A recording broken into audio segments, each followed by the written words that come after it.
Okay. All right, so thank you so much for being here tonight. It's really, really exciting to open up the International Studies Public Forum at the start of the quarter where our minds are still on fire and everything is possible. So you all look excited, I can feel it. One of you does, good job. Okay, so with that in mind, I'd like us to do a little bit of imaginative labor. We know from our present moment that sex is a site of ambivalence. It's a very complicated topic. So I'd like you to just think for a second about what is sex for? Concise one-word answers. Think about it for a moment. What is the purpose of sex? Okay, now you can throw your answers out at me. Reproduction. Reproduction, yes, bingo, babies. Gotta have them. Okay, so sex is for reproduction. What else? Sharing intimacy. Sharing intimacy, so like maybe having fun, Netflix and chill, like pleasure. Romance, okay, so deep companionship and eroticism. Excellent. What else? Pleasure, great. Dominance, all right. So we've got babies, intimacy, pleasure, dominance. Anything else that we're missing? You had your hand up, sir. Socializing. So that's where Netflix and chill comes in, right? I just learned that Netflix and chill like has a sexual connotation, so I really wanted to tell you all that I know that now.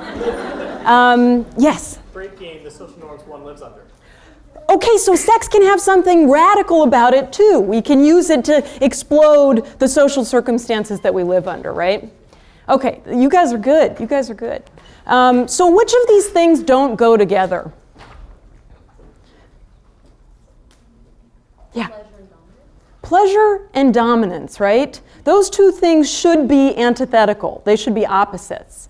I think that's right. Pleasure and violence, pleasure and dominance should probably not go together. Now, in the 1960s, many people here in the US and also in Europe believed that pleasure and violence did not go together. So is this a familiar phrase to you guys? Make love, not war?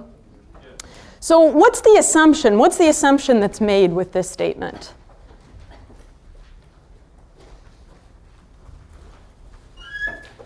Yeah. You can't make love and war at the same time. You can't make love and war at the same time. They come from different places, right? So that means, by extension, that if you're keen on making love, you're not going to drop bombs, you're not going to torture people, you're not going to invade other countries, right? And then the flip side of that is, of course, that those who are dropping bombs, those who are torturing people, are not having sex, right? So that's what this phrase symbolizes. And whether or not you agree with these suppositions, they were nevertheless values that were at the heart of the sexual revolution. This is an era in the 1960s, the history of which is often studied in the US and Europe. And it was at this time that a generation of young people railed against an older generation, their parents' generation, the generation before that, accusing them of harnessing their libidinal energies, their erotic potential, not to make love, but to colonize, to wage war. And so these signs were actually part of the anti-war protest against Vietnam. So with stunning rapidity, it seemed that the sexual mores of past generations were demolished, and in its place emerged tolerance for all new kinds of intimacies, for non-procreative sex, which included same-sex sex. It also included heterosexual sex with the use of contraceptives. It meant celebrating sex before marriage. So all orthodoxies, in other words, were questioned in the 1960s. And this happened really startlingly and really quickly. Nudity appeared on TV. Men and women experimented with having multiple sexual partners. And all of this was done, as you said, in the name of making a new society. So this is more or less the version of the sexual revolution that has been put forward by historians, even as they've debated, specific things about the causes and the consequences of the sexual revolution. But the overwhelming assumption has been that the sexual revolution took place somewhere in the US or in Europe, and that it involved an overwhelmingly white cast of characters. Now, the Netherlands, which you guys read about last night, certainly saw itself as the front runner of this sexual progressivism. There were really lively movements in the 60s and 70s for women's rights and for gay rights that successfully overturned restrictions on abortion and against same-sex love. So this lady here has written on her stomach that she's the boss of her own uterus. And indeed, this successfully overturned anti-abortion law. And on the right, you see gay rights activists pleading to strike down a statute that had raised the age of consent for same-sex sex to 21. And so all of those legal strictures fell away. Now, the Netherlands was also the first country in the world to legalize same-sex marriage in 2001. And since then, the country has really prided itself on being a bastion for sexual progressivism, for celebrating the rights of sexual minorities and women's rights, of course. But as the reading by Gloria Wekker pointed out, this image of a progressive and equal society very often works to obscure and to silence an imperial past that looms large in Dutch society today.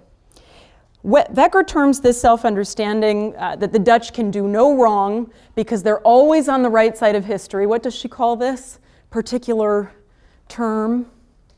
Someone new, yes. White innocence? White innocence, excellent. Does anyone want to take a stab at defining that? Yeah. I mean, I saw the terminology, which was defined as a double-edged sword, meaning that you don't know anything, and the other meaning that you just don't want to accept. That's right. So a kind of willful ignorance, right, about the atrocities of the past. So in Wekker's terms, she says that white innocence encapsulates the dominant way in which the Dutch think of themselves as being a small but just ethical nation, colorblind, thus free of racism, as being inherently on the moral and ethical high ground, thus a guiding light to other folks and other nations.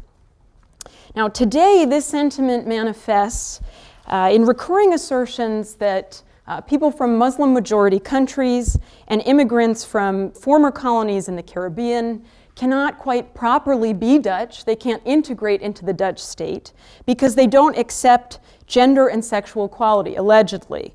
And these values are suddenly imagined as timeless markers, trans-historical identifiers of what it means to be Dutch, when in fact, as we know, they're quite recent. The 60s, not that long ago. Now, I'll admit that I, as a teenager, was also really seduced by this image, this progressive image of the Dutch abroad. I was a young teenager when the Iraq War started, and I was hoping to, I shouldn't say flee, but I was hoping to experience a different kind of country that I thought did not practice the same kind of militarism and imperialism that I was witnessing in my own country. These were the naive thoughts of a teenager. So I was an exchange student in the Netherlands, and I hoped that I would find a kind of rational and enlightened society there. In fact, I'd traded effectively one empire for another, because as I found out that year, and I've spent my whole academic career subsequently learning about, the Netherlands was actually one of the world's largest imperial powers. Here's a map of some of their imperial holdings through time. So Emanuel Wallerstein, for example, a prominent theorist of globalization, has called the Netherlands the world's first global hegemon. And at its peak, its empire stretched from the Cape Colony, the tip of Africa, to the Spice Islands, or present-day Indonesia, and then back across the world to the Caribbean, where you see those tiny specks hovering just above mainland South America.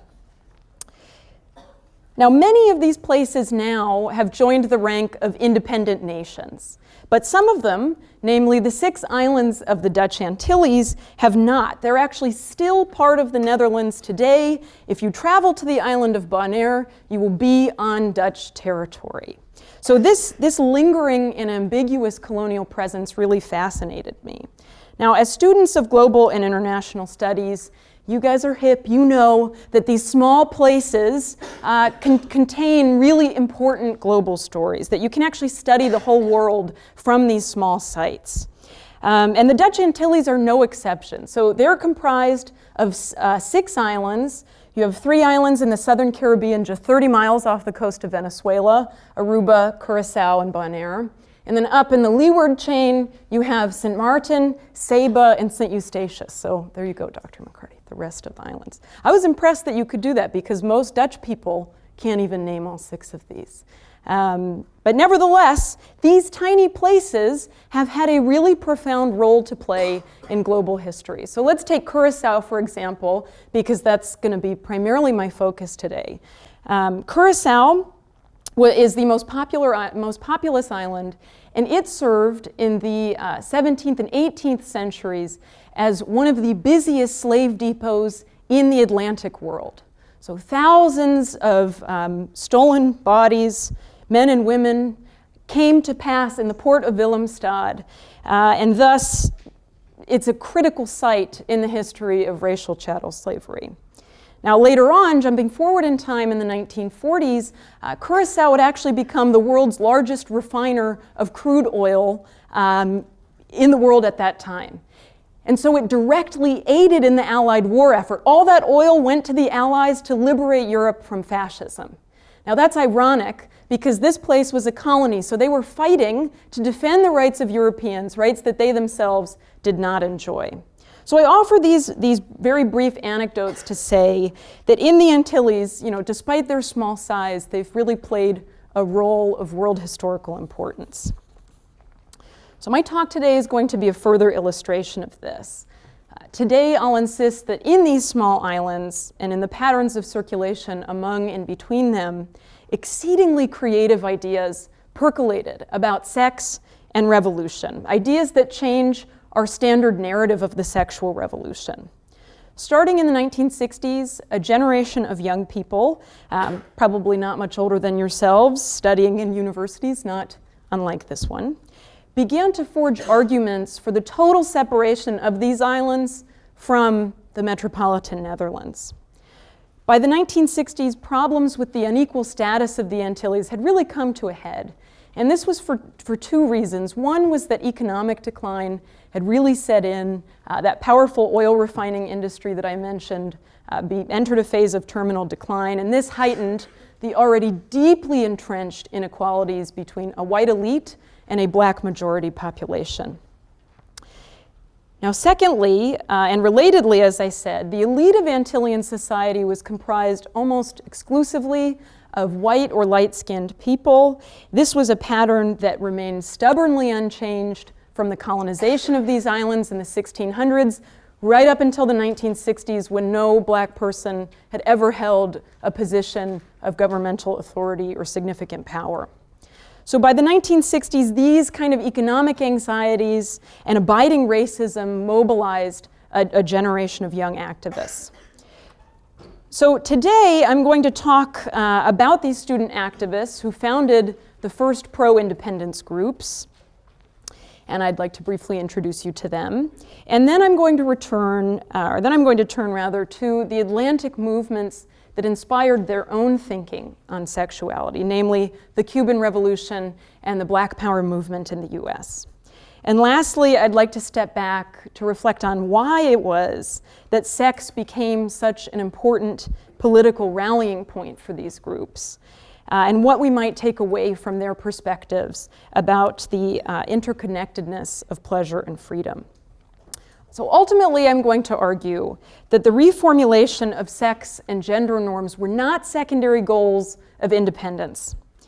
The imaginative arguments that Antillians put forward for sexual freedom, gender equity, and liberation offer a window into a very different history of the sexual revolution, a history that is too often explored from Euro-American shores. As we will see, the sexual revolution of the Dutch Atlantic drew on other emancipatory traditions from Cuba and the US to create a unique and prescient argument for the inseparability of sexual pleasure and freedom. So the very first people to put independence on the agenda were Antillean university students. Now, on the Antillean Islands in the 1960s, there was actually no opportunity to go to college on your home island. So if you wanted to pursue an undergraduate degree, you actually had to go to the Netherlands, to which you could travel freely because you possessed Dutch citizenship. So in the 60s, there were, first boatloads, and then with the advent of air travel, plane loads of students leaving the Antilles to go and study in the Netherlands. And this collective experience of student migration proved to be really powerfully radicalizing for these students for several reasons. The first, as this might be familiar to some of you, the first is that they were away from the watchful gaze of parents and relatives. And that might sound silly, but in fact, these islands they're very small insular societies. And so that distance, everybody knows your business. So that distance actually afforded them space to experiment with new ways of thinking and acting. Now, secondly, once in the Netherlands, these students encountered other students from other parts of the colonial world. They met students from Suriname, they met students who were deeply engaged in reading about what's going on in Algeria and Vietnam. They're reading Karl Marx, they're reading Chairman Mao. And so these conversations really radicalized Antillians to begin to think, okay, we could pursue independence as well. And last but not least, Antillians encountered each other. That might sound silly, but if you think back to that map, the Antilles are spread apart. So someone in St. Martin and someone on Curacao, they don't speak the same language. In St. Martin, it's English. In Curacao, it's Papiamentu. They don't practice the same religion. So there are stark divides among the islands. And oftentimes you wouldn't interface with each other. So it was only in the Netherlands, actually, that they begin to meet each other, and they begin, therefore, to imagine an idea of radical Antillean unity. So there are three primary groups that form from this period of student migration. And the first is up in the right-hand corner, Cambio. A group of students get together, so they're spread across the Netherlands, but they begin to form a journal in 1965 to politicize other Antillean students. So they're writing treatises on what is Marxism, they're writing treatises on what is the role of the student in the revolutionary movement, how should we talk to the working class to get them to wage revolution, and Marxists thought it's the laborers that have to rise up. So while they're broadly concerned with kind of independence founded on socialism and redistribution of wealth and resources, they don't have a strict ideological line. What's really striking about articles in Cambio is that the articles are really a conversation. They're open-ended questions. What is the role of the student in revolution? And they don't really take a dogmatic approach on that. As one of the founders said much later on in an interview, Cambio brought together birds of different feathers. Now, Vito was perhaps the most important radical publication. The cover that you're looking at here, I'm not quite sure you can see it, but it's depicting absolutely every manner of birth control, from the pill to condoms to vinegar, which they didn't recommend, but nevertheless. So Vito was founded in 1966, back on Curacao. It was started by a group of returned university students, so people who'd finished their studies in Holland and were coming home. And they kind of derided, how some students chide each other's student organizing. So they dismissed Cambio as being too romantic Marxist. And they wanted to study the situation on the ground. What's really going on in Curacao? What's going on with the working class? So they're more concerned with delivering, local news. Nevertheless, they were also concerned with staging demonstrations. They would get together every week in a public square in the capital city of Willemstad. In probably one of my favorite demonstrations, Stanley Brown, the editor-in-chief of this particular publication, grabbed a bunch of kids who were leaving school to enlist them in this protest. And when all of the governing officials left their building, because the square was right outside of the government headquarters, when all of these straight-laced macho white men left the government building, he sent hordes of children after them to pinch their butts. So he was playing with gender roles to try to critique something about Antillean society. And this publication had a circulation of 15,000 copies around the Antilles, back in the Netherlands, and even in Cuba. Now, last but not least, we have Contacto Antiano, which formed in 1969 back in the Netherlands. So this was founded by yet another student group, and they founded it the same year that a dramatic anti-colonial revolt took place on Curacao, and I'm going to talk more about that in a moment. But effectively, they wanted to know, how do we, as Antillians in the Netherlands, continue the struggle from here? And so that publication continued until 1981. Now, when the mainstream conservative Antillean press caught wind of these new voices, they were very scared, and they tried really quickly to denounce them. So in an early article about Cambio, this very conservative newspaper on Curacao, the Antillean press is not exactly free. It's under the control of one family, so they could organize very quickly to try to denounce these new players. And they ran the sensational headline in 1967, quoting from Cambio, "We are big fans of Fidel Castro." So trying to drum up fear of a communist takeover on the island. Now, there's been lots of speculation about whether or not Cuban revolutionaries directly infiltrated these groups. During the revolt that I'm going to talk about later in 1969, thousands of people actually took to the streets wearing these suits that you see these two men on the left and right wearing. They're suits styled in the image of Fidel Castro. And even one guy who participated in the revolt, when asked, was there direct Cuban influence? He was like, no, I never saw it. But thousands of people had those suits. How did they get those suits? So that was still a question for him. So nevertheless, I mean, we've never found evidence that Cuba directly intervened, and activists have consistently denied that. But nevertheless, contributors to Cambio and to Vito were inspired by other intimate dimensions of the Cuban Revolution. In particular, its purported ability to eradicate prostitution. And this was actually something that Castro championed as one of the first accomplishments of the Cuban Revolution by 1966. Now, Antillians found this very inspiring because they, after all, had their own problem with prostitution that stemmed from the island's colonial past. During World War II in the 1940s, that oil refining industry that I mentioned that was serving the Allied war effort, well, the Dutch government was in exile, so they couldn't protect it against Nazi attacks. So thousands and thousands of British and US Marines were sent to defend the oil refining industry.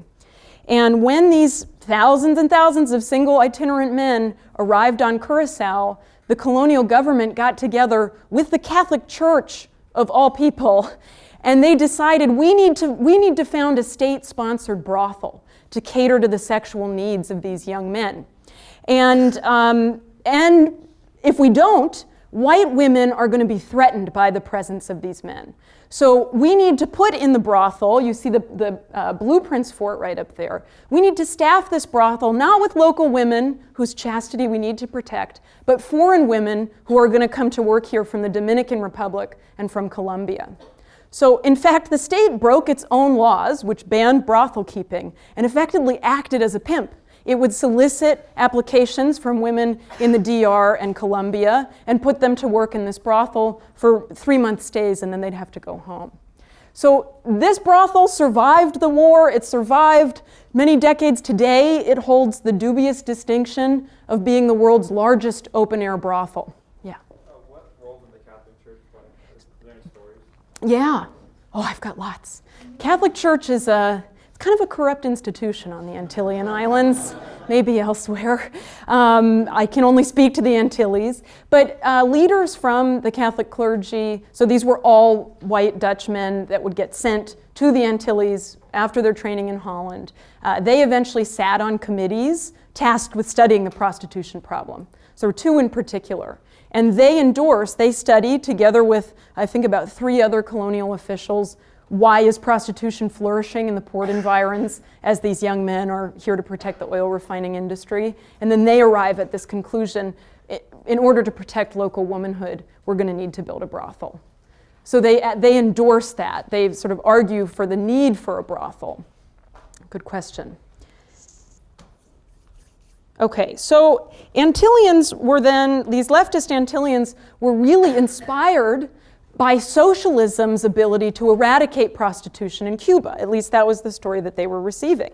And they hoped that socialist revolution at home might help to end this peculiar state of affairs. And they needed that revolution to come very quickly because the Antillean government was actually moving toward to resolve the island's economic woes by inviting foreign tourists to come to the Antilles. So previously the big industry had been oil, but by the 1960s, oil's not happening anymore, so they're going to try to solve their economic problems by relying on tourism, which is a very familiar solution in the Caribbean. So leftists argued that tourism would increase, of course, the island's economic dependence, but that it would also bring with it all manner of hedonism. And have you guys been to like Cabo or Cancun, Senor Frogs? Then you know what I'm talking about, what tourists bring, what kind of hedonism tourists bring with them. And they were hoping to avoid that state of affairs on Curacao. And so Cuba became a major inspiration because here was this island, had once been a fantasy playground for Americans, and it had successfully spoken truth to power. So in an early article in Cambio, after Castro declares that prostitution has been gone from Cuba in 1966, there's a flurry of articles in Cambio and Vito saying, we have to do this too. And so one author in Cambio said, quote, before Castro, Havana, the cheerful tourist city, counted hundreds of brothels for 12 and 14-year-old daughters of the poor, end quote. And after the Cuban Revolution, this author claimed no such exploitation existed.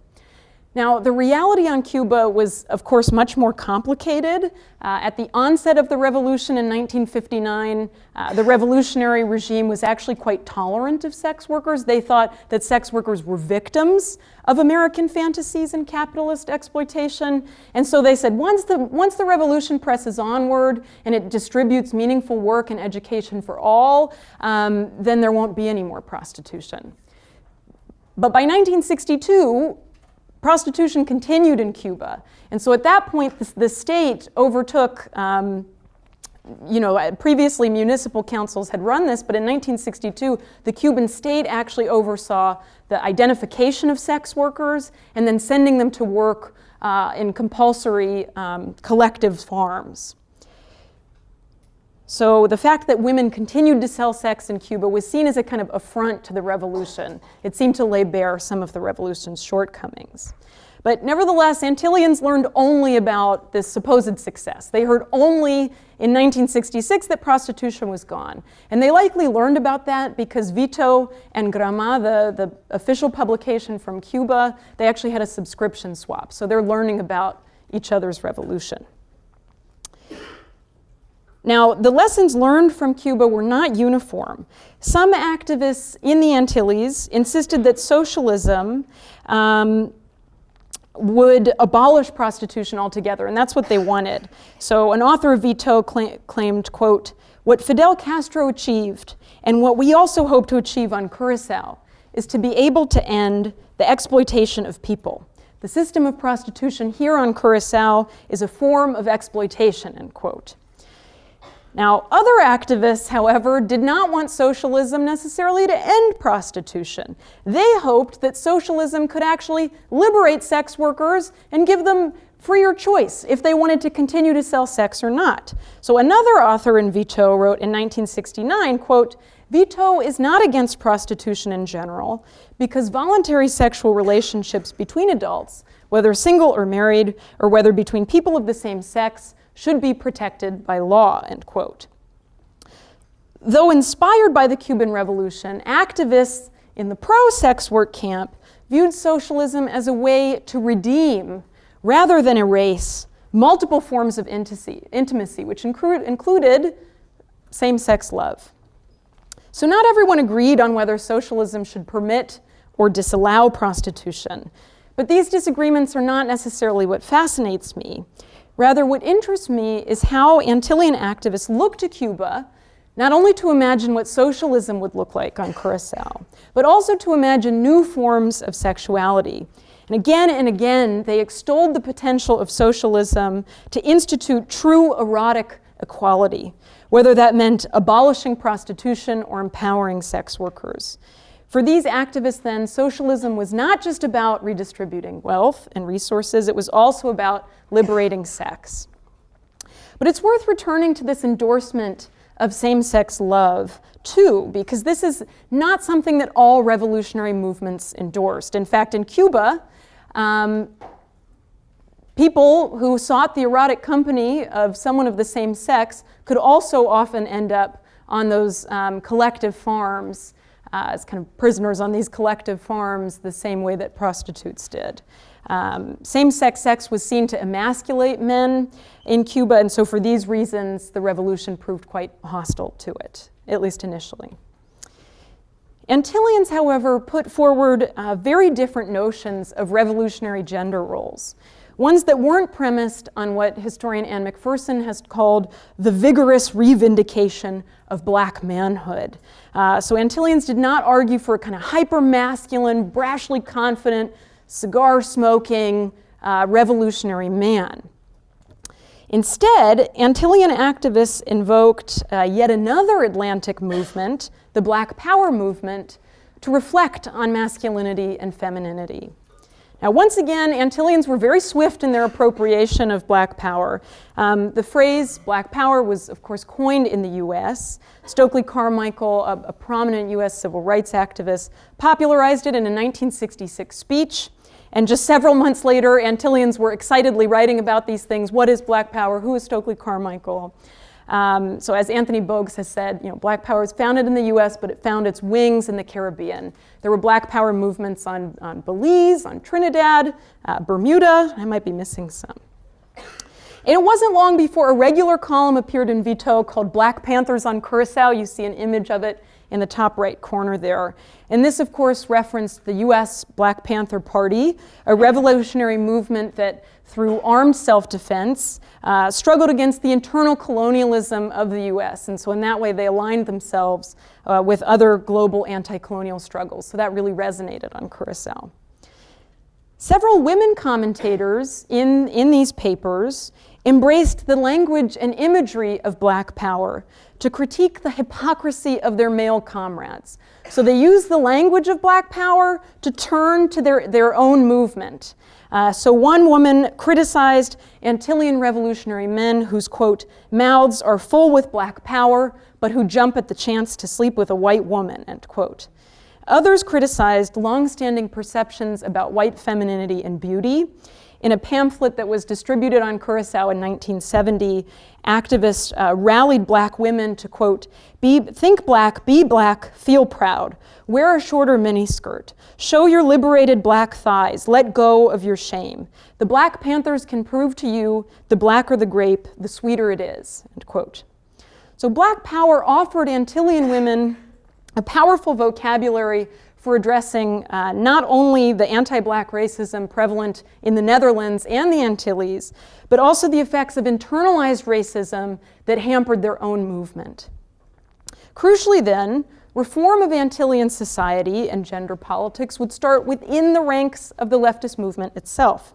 And at least on paper, revolutionary men appeared to listen in ways that are so remarkably earnest that I'm like tickled every time I read these things. So men sat down, they got together, they reflected, what is the problem? What is our problem? How have we internalized this stuff? They argued that the problem of Antillean masculinity was located in a culture of machismo, which they understood to privilege the sexual license of men, but not women. And leftist men took to the radical press, once again, to try to educate their comrades to let go of what we today might call toxic masculinity. In one eye-catching article entitled, Emancipating the Woman Means Liberating the Man, the author suggested, quote, when we talk about the liberation of the man, when we talk about the liberation of the man, we mean that we will be free of the enduring emotional and economic strain that comes with women's dependence, end quote. So it's a little opportunistic, right?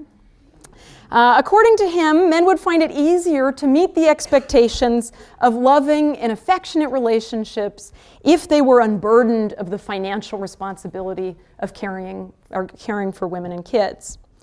Now, others were far less cynical in their approach.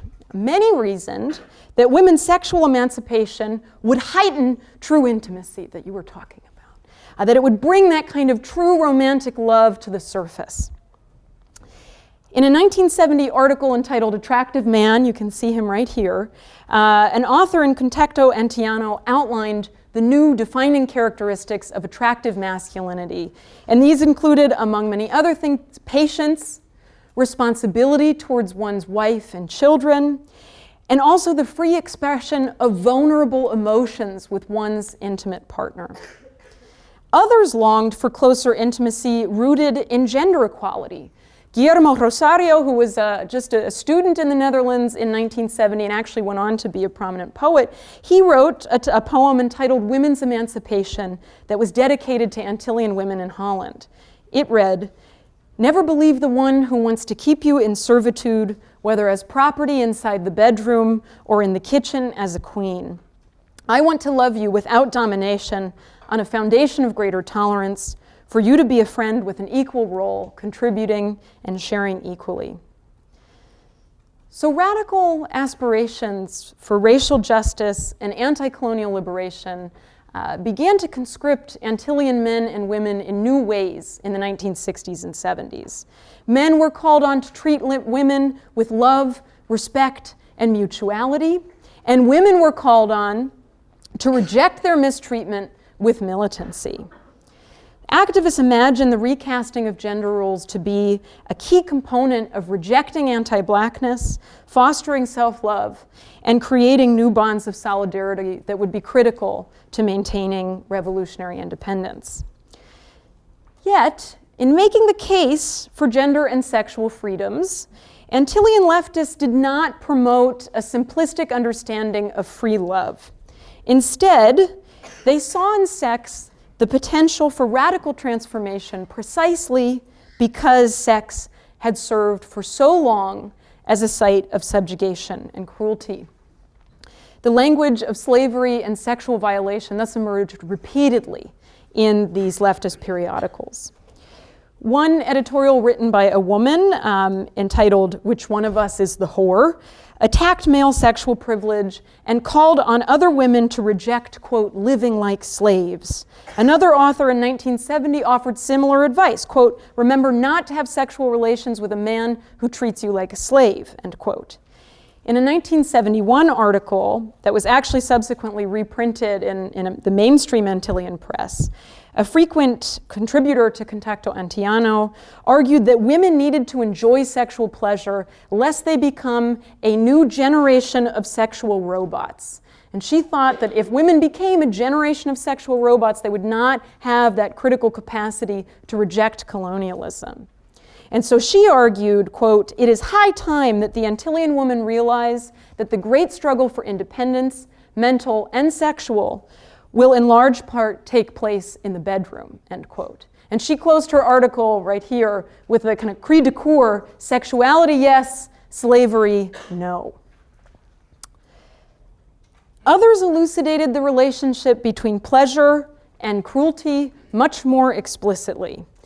One author in 1968 criticized the servile attitude of the so-called Curacao white, the light-skinned progeny of European men and women of African descent, who was, quote, the result of a lot of free and forceful fucking by white men and their black slaves, my grandmother and her mother, end quote. Now, you'll have to excuse my language. That's actually not my own translation. That particular edition of Vito was written in English and handed to passengers as they disembarked cruise ships in Willemstad. So that's how badass these guys were. All right. So in order to understand why activists returned to the sexualized violence of slavery, it's crucial to understand how race and sex function together and the world that activists hope to create by exploding this connection. For on Curacao, as in many other post-slavery societies, it was white fantasies about the sexual unruliness of people of African descent that underwrote the unfreedom of Africans in the age of slavery and thereafter. The alleged sexual profligacy of people of African descent was deployed both before and after abolition to explain why black people on Curacao and the wider Antilles were incapable of freedom and self-governance. The black feminist theorist Horton Spillers has called these imaginaries pornotroping. More than stereotypes, this is the stuff of which race is made. People are reduced to property, to objects of violent sexual impulses. And so it follows, of course, that these pornotropes also condoned the routine sexual violence of the enslaved, which that author in Vito pointed out. Now, even after abolition, white men on Curacao continued to sexually exploit black women who, as colonized subjects, had absolutely no recourse to legal protection, and they were presumed not to have any honor worth defending. And there were, of course, children born of these unions, but they were actually not allowed to be baptized in the light of day. And so a whole generation of children became marked as children of darkness. And they also weren't allowed to attend the same schools as so-called decent Antillean children, a word that was always synonymous with whiteness. And these violences continued into the 1960s because schools were run by the Catholic Church, which we were just talking about. And alongside many other degradations, young women were subjected to unauthorized virginity exams in schools. There's anecdotal evidence, which I choose to accept, about the unauthorized and unconsented to sterilization of black women during routine surgical procedures, which happened here in the US and elsewhere. So I belabor this point to provide context for why it was that sex was such a charged issue in the Dutch Atlantic. If slavery and colonialism were maintained in these intimate realms, then it follows that they would be unmade there too. So sex was a crucial point of control for slavery and colonialism. And then sex would need to be reclaimed from those sites of domination for real liberation to occur. As the revolutionary theorist Frantz Fanon said, it is the actions, the plans of the colonizer that determine the centers of resistance around which a people's will to survive becomes organized. So following this, if sex could be subjugating, it could also furnish the grounds for revolutionary solidarity.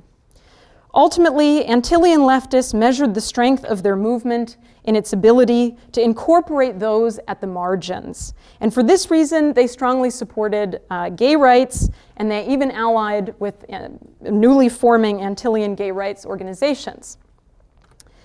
In April 1969, Vito featured an interview with a homosexual as its centerfold story.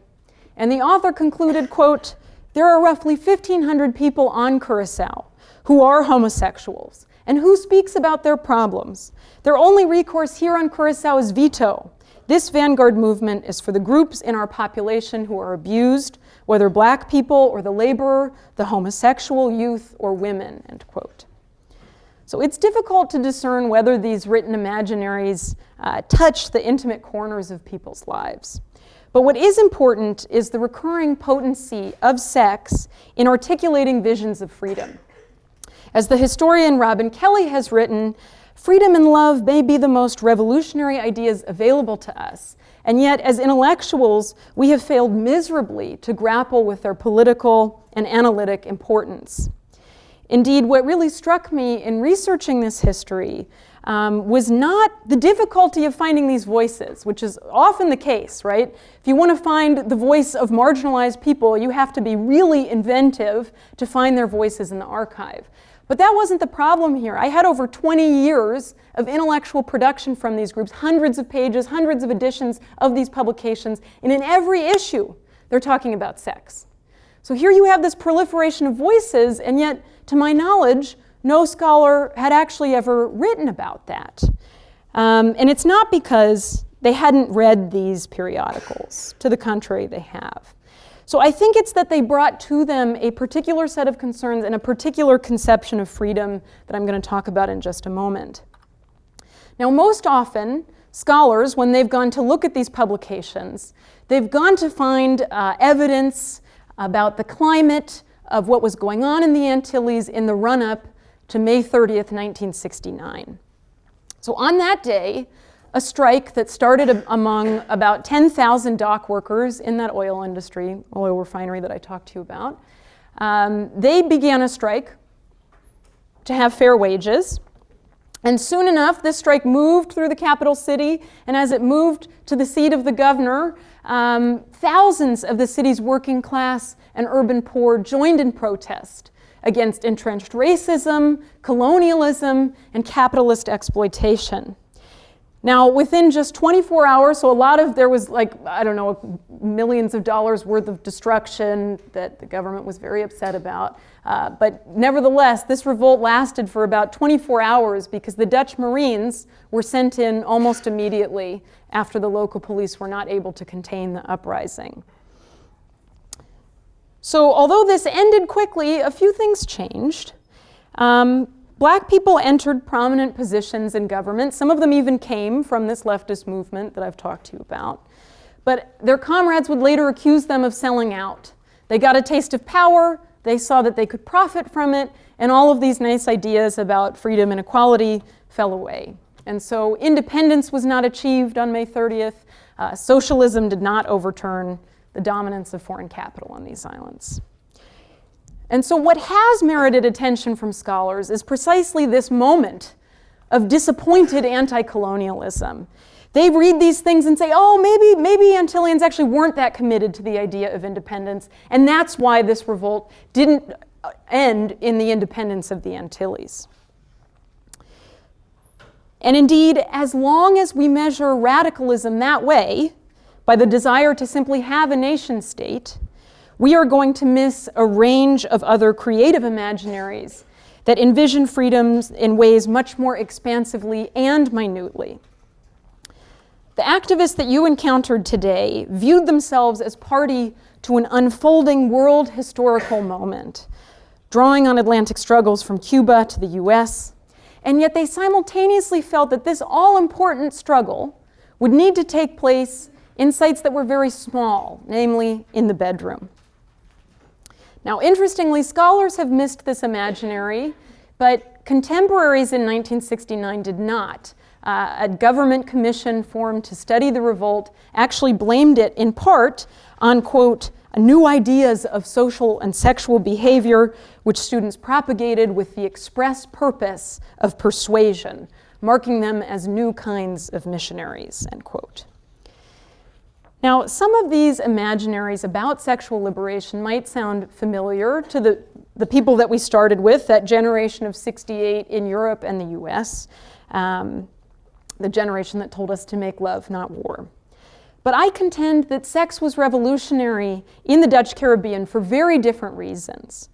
While Europe's generation of '68 saw an inverse relationship between pleasure and cruelty, that is, you could not be cruel if you were having sex, Antillean leftists believed that revolution would necessarily have to be made in the bedroom because the bedroom had served for so long as a site of subjugation and cruelty. So where movements in Europe connected sexual repression, indeed the absence of sex and pleasure, to fascism and militarism, in the Dutch Atlantic it was not the perceived absence of sex, but in fact its abusive historical prevalence that helped to make sex so potent for leftists.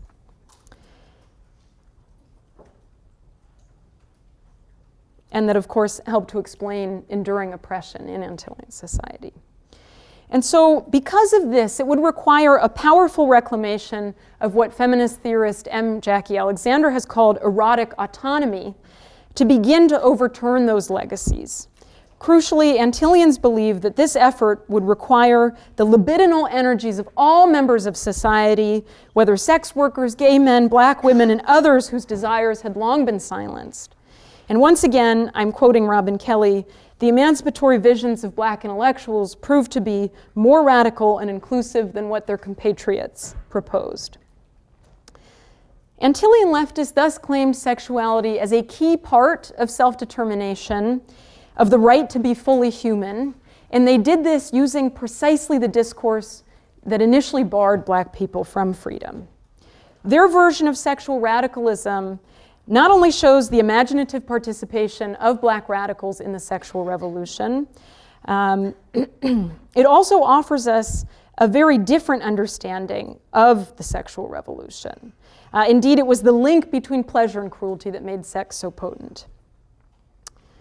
And it's this legacy that I think needs to be attended to because it reveals to us an alternative emancipatory tradition where sexual progressivism and anti-imperialism actually go together.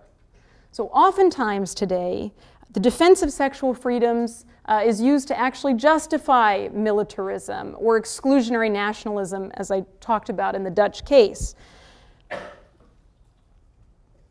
But instead of wielding sexual progressivism as a tool for exclusion, the Atlantic Revolution that unfolded here in the Dutch Caribbean linked the struggles of subjugated people in Cuba and the US and the Antilles to imagine bolder forms of love and freedom. So thank you.